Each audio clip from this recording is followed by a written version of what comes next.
Meaning of Howard Johnson's. Howard Johnson's. Howard Johnson's. Howard Johnson's. Howard Johnson's. Howard Johnson's is the name of a chain of restaurants and hotels in the United States, founded in 1925 by Howard Deering Johnson. The restaurants were known for their signature ice cream and 28 flavors as well as their simple American food, which was served in a clean and family-friendly environment. The hotels provided comfortable and affordable accommodations for travelers.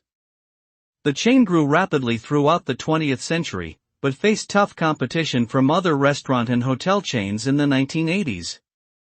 Today, only a few Howard Johnson's locations remain open.